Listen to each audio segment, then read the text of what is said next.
Do Harley-Davidson and Indian motorcycles have a secret pact to take your money?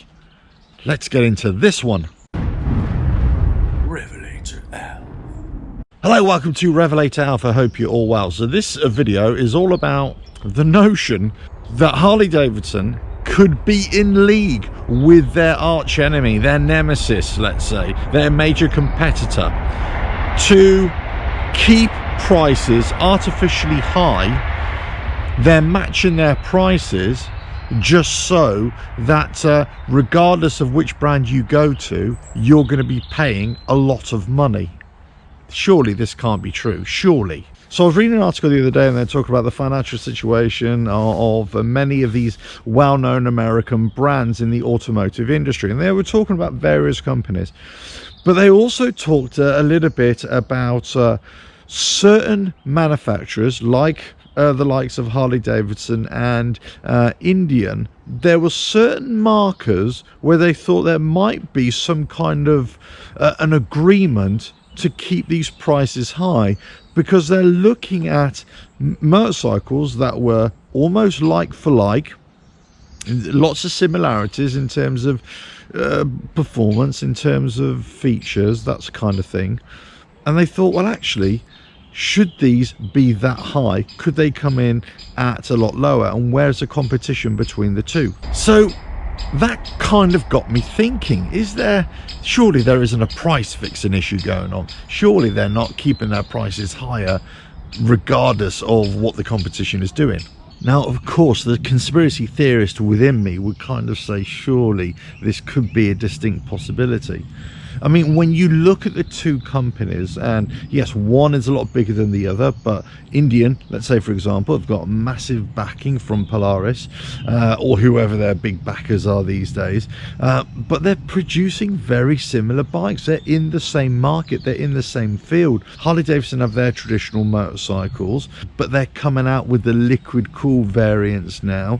Indian have already had that, but they're kind of making very similar bikes. They're both expensive. They're both targeting, you know, that open road riding, let's say, you know, the big American dream and all that kind of stuff. Yes, Indian and Harley-Davidson are sold around the world, of course they are.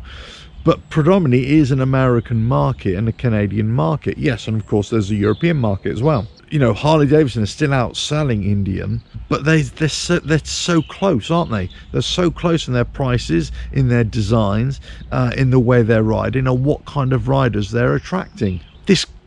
No, there is no secret pact. Surely not. I think this article was making quite a valid point here, in that regardless if there's any secret pact or any collusion or price fixing and all that kind of stuff, which I don't think for a second there is, but you've got to ask yourself, where is the competition?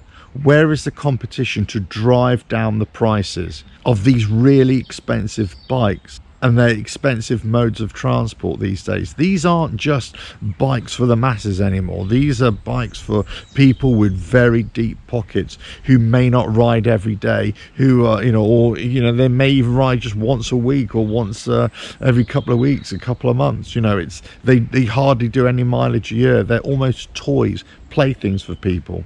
So, you know, and they're playthings for rich people as well. So if that's the case, then they're both targeting that high price, that high value clients, let's say, and they're not going to undercut each other, because they know as soon as they start undercutting each other, that's going to drive the price down, and they don't want to drive the price down because they want to keep it high. Now, whether that's just business sense or whether they've got a kind of understanding to say, we're not going to really undercut you because we know if we do, then you will, and so it will come down. That's good for us, of course, as customers, but it's not good for them. Let us know your thoughts on this. Let us know. I'm not asking whether you believe or not there is any price fixing or they've got some kind of secret pact, because I don't believe it for one second. However, I'm asking, do you think there's enough competition between the two motorcycle companies? Do you think there's enough will there by both parties to try and undercut the opposition, to better the competition, not only in terms of the product they sell, but also the value they bring? And I'm not sure that there is. I'm not sure there's a great desire from either company to produce products that are necessarily better value